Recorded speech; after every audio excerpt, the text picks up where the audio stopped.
In the course of the video for yesterday's lesson, I think I left a number of loose ends, which I'd like to kind of tie up in the course of today's video. However, let me first start with in case you don't have the time to watch the whole video, the most important element of lesson 1.10. And that is the first portion of the lesson is presenting supplementary vocabulary, new vocabulary. And I think that the teacher's lesson plan explains very accurately the activities you need to perform. I don't need to explain them in greater detail here. However, the last element in that lesson is really the focal point, and it's what I'd like to talk about briefly right now. And that's the performing of an oral presentation. Now, if you watch the 4 videos that I wrote on problems with world language education as it's traditionally carried out in America, a solution to those problems, which are basically the issue of text-based instruction too early in the students' learning of the target language, and then how to determine whether a student has attained relative oral fluency, and I define what that term means, and how to evaluate a student's speech as to the student's fluency and structural accuracy. And the 4th of those videos dealt with the 4, what I call the 4 pillars of a world language program that need to be in place. If you watch those videos, you heard me in the 3rd of those videos talking about different levels of communication or mastery of the language that a student could attain. I said that the lowest level of speech is the ability to respond yes or no to a statement or a question which is made to us. And then I suppose the next level would be responding with a single word in addition to yes or no to a question which is directed to us. A next higher level would be responding with a single sentence to a statement which has been made to us. And there are many, many different levels of speech. But one of the highest levels of mastery of a second language is the ability to string together many statements over an extended period of time as one makes a lengthy discourse, a lengthy presentation of one's thoughts. It's the kind of thing when I lived in France I had to do when I would preach in church. It's what I would do when I would give a pep talk or some kind of an instruction to the athletes whom I coached over there as well. And it's what I really want my students to be able to achieve as well. The ability to string together numerous sentences, speaking at length, without extemporaneously, without any access to written notes, just speaking as it were from the top of their heads. And so that's what this final activity in lesson 1.10 is beginning to build toward. And it's, of course, building on the kinds of statements for which they have the vocabulary already to deal. And so let's take a quick look at the end of lesson 1.10, that final activity, and I'll explain just how that oral presentation, it's a self-presentation, should take place. All right, here you see the final section of lesson 1.10, an oral presentation activity. You'll notice, first of all, that there's no stop sign, such as one usually sees when there is a test to be performed. And that's because it's up to your discretion as to whether or not you want to consider this to be a test. Secondly, note that in the upper right-hand corner, there is this percent link right here, this image, which typically takes you to a grading key or scale. And in essence, it does the same, but it takes you this time with an oral presentation to a far more extensive explanation as to how oral presentation activities are to take place, as well as how you are to evaluate them using what I call speech notation. And it's a very, very extensive explanation. And so I'm not going to go into great detail right here in the video as to how the oral presentations take place as well as how they're evaluated. I'll just give you a quick demonstration. But let me show you, if you click on this link right here, what information is available to you. Here you see an introduction as to how oral presentations are to take place, how you set up for them, what speech notation is, the actual symbols of speech notation. And before I go any farther, this is a system that I created when I determined that I wanted to put heavy emphasis upon the spoken word. I wanted to train my students to speak not just in single sentences nor in single word responses, but to be able to speak at length in extended discourse. even my first year students who will eventually speak 2-3 minutes at a time uninterrupted in the course of the first year. And so I knew I needed to come up with an objective system that would allow me to give the students very specific feedback as to the sheer quantity of information, their fluency, the sheer quantity of information which they communicated to me in the course of a specific time period, as well as the structural accuracy of those statements that they made. I also wanted to be able to provide the students with specific feedback as to the kinds of mistakes they were making. And all these things are dealt with in this system, which I refer to as speech notation, which you see described for you here. Now, it's the ability to use these symbols and to use them in real time. That is to say, as the students are speaking, to make notation of the structures the students are using. That's a skill which requires practice. But I've taught numerous teachers to use this approach, and they've found it, as I have, to be one of the most valuable tools or skills that they've acquired. And by the way, these symbols right here, which are of great use in representing the speech of your students, can also later be applied, as you'll see when we get to it, to the written work that students perform. So I highly encourage you to consult this page, which again is found by clicking on the link up here, the link regarding what is normally the grading scale for an activity, and then reading the details regarding, again, the introduction as to what this is all about, the oral presentation, notation, evaluation, and then how you set up the oral presentations, what speech notation is, the symbols that correspond to speech notation, the value of each symbol, the structure, actually the way in which you deduct for structural inaccuracies points from the student's fluency totals, an example of a sample sentence and how symbols would be used to represent the structures used in this sample sentence. And finally, I believe there is, information regarding how you determine the overall score of the student for a particular talk that they give. So you have a lot to read. I don't want to try and remember all that information and convey it to you now in oral fashion, and so I'll just say this is a key link right here. Please avail yourselves of it. And you'll find it every time there's an oral presentation. You'll find this link right here to that explanation of speech notation and how the evaluation of oral presentations is to take place. In any case, these symbols right here, the symbolic directions, I should say first of all that we need to open up a stopwatch, because we're going to give the students a specific time period during which they are to speak and convey as much information as they can. And so we're going to put the stopwatch up here. Whoops, thank you. Stopwatch up here at the top. And these symbols right here indicate describe you and describe yourself. So that's what the students are to do here, is they're to talk about themselves. These images here, the images serve to remind the students of topics about which they're capable of speaking. This is important because you know how students in the course of a talk, especially if it's a graded one, can freeze up and simply forget about which they wanted to speak next. We're not testing students' sang-froid here. We're not testing their ability to stay calm in the course of a testing situation, nor their ability of recall, of memory, regarding the order of maybe an outline, you might say, of a talk they want to give. No, that's not what we're testing. We're testing their ability to speak in a fluent fashion and to speak in a structurally accurate fashion. And so these images are here to remind the students, to keep them calm, and to remind the students of topics about which they can speak. We don't want them to have access to printed notes, so that in essence, as they're talking, they're really not speaking to us, they're reading off of their printed notes. We want this to be extemporaneous. And so these images serve to keep the students on track, to keep them calm, to remind them of topics about which they're capable of speaking. So I'll just simulate for you what a talk would be like. I'll do it in English. You're meeting, of course, one-on-one with the student. You have a piece of paper off to the side on which you're going to be making your notation. You have, of course, the stopwatch open.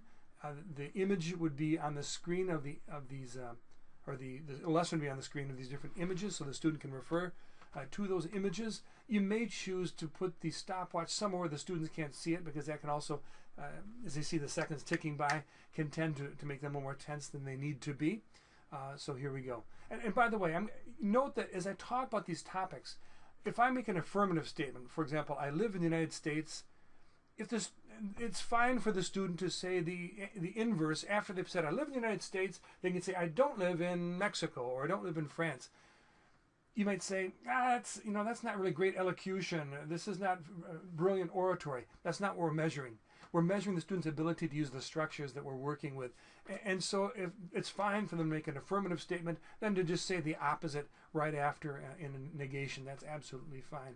We're measuring their ability to speak, not their ability to impress with their flowery words. So here we go. I live in the United States. I don't live in Mexico. I don't live in New York. By the way, it's not New York, that's Chicago, but I didn't have a picture, so they're rather low budget project, as you may have noticed. I live in Detroit. I live in a house. I don't live in an apartment. I live in the country. I don't live in the city. And by the way, it's not necessary for the students to go in the order of the images. They can skip around. They can skip images entirely. So maybe I can't remember how to say the word bed. I'd go next to I do homework. I listen to the radio. Now, there's not an image here for music, the musical notation, but it's fine for the students to digress, you might say. So I listen to music. I like music. Well, I don't want to say like yet. I listen to music. Yes, I make the bed.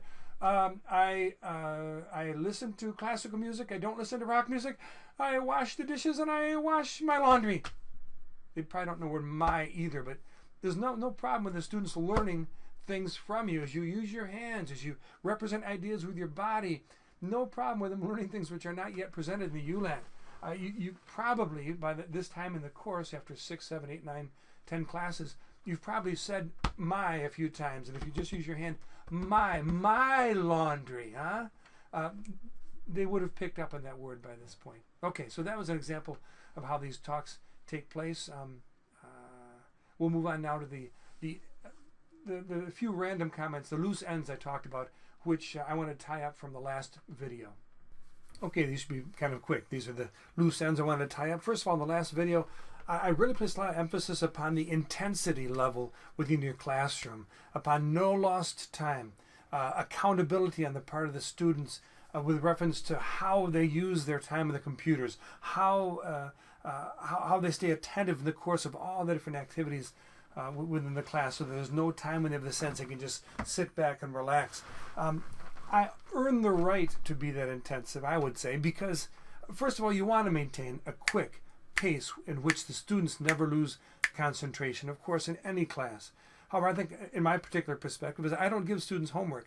I want to give them time outside of class in which to experience life, to have a balanced life. I don't want school to occupy all of the free hours, you might say, outside of the school day. And so if that's going to be the way it will be, if students are exempt from the responsibility to perform homework outside of my class, then those 45 or 50 minutes have got to be intense, and they understand that I have the right to expect that of them, because once they leave my classroom, their life is theirs. So that's just a personal perspective. I'm sure it's not commonplace, but nonetheless you might want to think about it. Secondly, grades. I say that to hold students accountable, especially for oral participation in the course of class discussions, I want them to understand the impact of non-participation as well as participation on their grades. Well, what if you happen to be in a context where grades, your students couldn't care less about their grades? Now, that's not a common situation, but it certainly exists. And you already know that you're in a tough situation when that is the case. Well, if that is the case, what you're going to have to do is if you watch the 4th video in the series at the beginning of the teacher's manual, in which I talk about the 4 pillars of world language instruction, you're going to have to really major on those last 3 pillars. The first one, which is a curriculum which respects the natural language learning sequence, you've already got if you're using the ULAT. So that's a given. However, you're going to have to really emphasize relationship, putting your students in relationship with native speakers of the language that they're learning, so that they understand a reason, an intrinsic reason for applying themselves in their studies. After I went to France as an exchange student for one summer when I was 16 years old and spent 10 weeks living with a family in the north of France, when I came home from there, it wasn't grades that motivated me my senior year. It was a desire to be able to better communicate with people that I'd come to know. So relationship is a very strong motivating factor for making progress in one's language studies, even if grades are not of particular significance in the student's life. Storytelling, put a great deal of emphasis upon stories which would capture the interest, the attention of your students. In other words, showing videos which, without your explaining what's going on in the video, these are videos they've never seen before. So you have to find some rather obscure material. Without your explanation as to what's going on, they may well not follow the storyline. And when the time comes after they watch an excerpt of the video for you to explain things they might not have captured, or they almost certainly didn't capture, be dramatic. Use your body, use your face, use your hands, use sound as well. Use images, draw pictures to convey, always in the target language, never in their native language. Make no acknowledgement of comments they make to you in their native language. Keep everything in the target language, because you're trying to major on the love, that natural love human beings have of stories, and their desire to understand what's actually going on here. That's another pillar which you can use as a motivation for students to pursue their learning, even if they couldn't care less about their grades. And then last of all, sharing, personal sharing. The relationship with you, put a great deal of emphasis upon getting to know them personally and revealing things about your life as well personally as you go through the curriculum. Always bringing back the grammatical structures and the vocabulary you're learning to something that deals with their own personal lives, as they reveal things about their life to you, and in which you take great interest, and hopefully other students in the class take interest, and as you reveal elements of your life, always in the target language, to them as well. That's the best I can suggest for you if you're in a tough situation when students couldn't care less about the grades that they get. Put the emphasis on those three pillars. Layout. I'd like to give you an idea about how a classroom might be laid out to maximize both the use of the ULAT as well as to maximize class discussion, which is in the course of the first 2 years, and especially the first year. Oral participation activities are the paramount activity. Let me just show you what my classroom typically was, how the layout took place. Okay, here you see the most common layout of my classroom. First of all, you'll note that there's an instructional area number 1. That's where I'm located. Typically, I'm located here just to the left of the screen in the front of the classroom. And from there, I'll wander about a bit, but that's where I do most of my teaching. Accompanied or equipped with a pointer so as to indicate items on the screen on which I want the students to focus. There's also a second area called the independent study area, and that is typified by the presence of these 10 computers around the perimeter of the classroom. Notice that each computer has in front of it 2 chairs. These the rectangles here are chairs. And I can put 2 chairs per computer because with a splitter and a headset attached to the splitter, I can facilitate 2 students per computer, per workstation. Now, typically I have these 2 different areas because I most frequently would teach 2 levels at the same time, like French 1 and French 2 simultaneously, or Spanish 1 and Spanish 2 simultaneously, but hopefully, I guess, you're not in that situation. And this same layout for just a unified course, one single course at a time, is also extremely helpful. Here is where you carry on the bulk of your instruction and the discussion, of course, which you like to have take place. These are all just chairs. As I mentioned earlier, I don't use desks because I want the students to be as close to me as possible so that they might feel implicated in the class discussion. In addition, if there is written work to perform, then they have clipboards along with paper underneath each of their chairs, and they simply take the clipboard and do the written work and then put the clipboard back again when it's finished. What else can I point out to you here? There are whiteboards on each side of the movie screen in the front of the classroom. There is a computer control table here. This is where the laptop or the CPU would be located, along with a monitor. And here I have a student seated, and the student operates the laptop or the computer for me, following the indications of my pointer.